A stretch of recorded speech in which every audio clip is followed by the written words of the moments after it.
ভয়াবহ গ্রীষ্মের পর ইরানে যে পানির সংকট দেখা দিয়েছে তার জন্য কেবল কম বৃষ্টিই দায়ী নয়, বেশি বেশি বাঁধ নির্মাণ, অবৈধ কূপ খনন, অদক্ষ উপায়ে কৃষিকাজ সহ দশকের পর দশক অব্যবস্থাপনায় ইরানের পানির রিজার্ভ কমে গেছে আশঙ্কাজনকভাবে।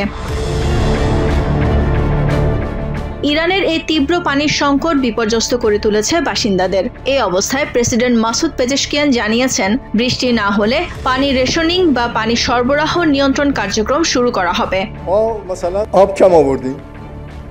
আমরা তীব্রভাবে পানি সংকটে পড়েছি। রেশন করার পরও যদি বৃষ্টি না হয় তাহলে এক পর্যায়ে আমাদের কাছে কোনো পানি থাকবে না। তখন নাগরিকদের তেহরান ছেড়ে যেতে হবে।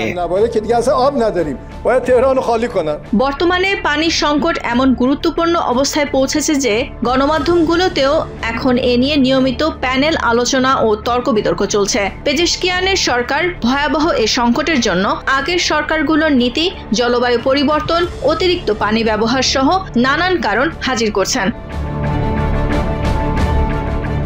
যদিও এখন পর্যন্ত এ সংকট নিয়ে বিক্ষোভের লক্ষণ দেখা না গেলেও চরম অর্থনৈতিক সংকটের মাঝে এই পানির সংকট ইরানিদের মাঝে তীব্র ক্ষোভ সৃষ্টি করছে।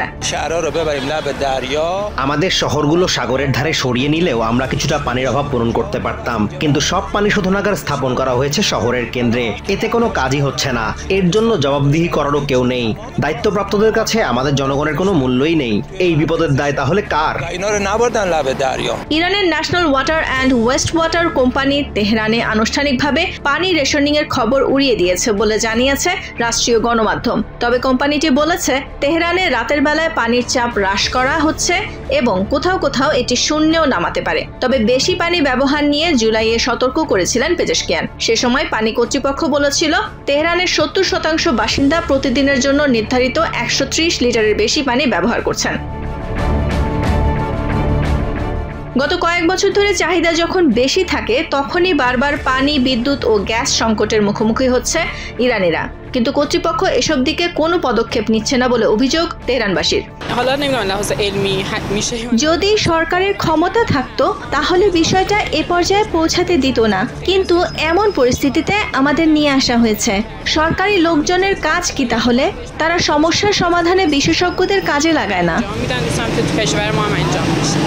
তেহরান মূলত 5টি জলাধারের উপর নির্ভরশীল, যেগুলোতে পানি যায় শহরের বাইরের নদীগুলো থেকে, কিন্তু ওই পানির সরবরাহ দিন দিন কমে আসছে। তেহরানের আঞ্চলিক পানি সরবরাহ কোম্পানি জানিয়েছে, এই অঞ্চলের পানির স্তর গত বছরের তুলনায় 43% হ্রাস পেয়েছে।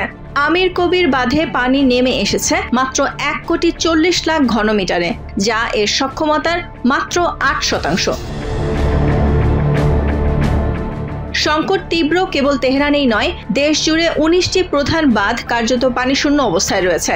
রেকর্ড ভাঙা তাপমাত্রা ও ধারাবাহিক লোডশেডিং এর পর এই পানির সংকট সামনে এসেছে। যতখানি পানি আছে তা দিয়ে খরার মৌসুমটা কাটিয়ে দিতে কর্তৃপক্ষ এরই মধ্যে কোনো এলাকায় পানির চাপ কমিয়ে দেওয়া, অন্যান্য জলাধার থেকে তেহরানে পানি সরবরাহ সহ বেশ কিছু অস্থায়ী ব্যবস্থাও নিয়েছে। কিন্তু এগুলো আদতে কতটুকু কাজে দেবে তা নিয়ে সন্দেহ থেকেই যাচ্ছে। Nahid Sihan, TVN 24 news desk.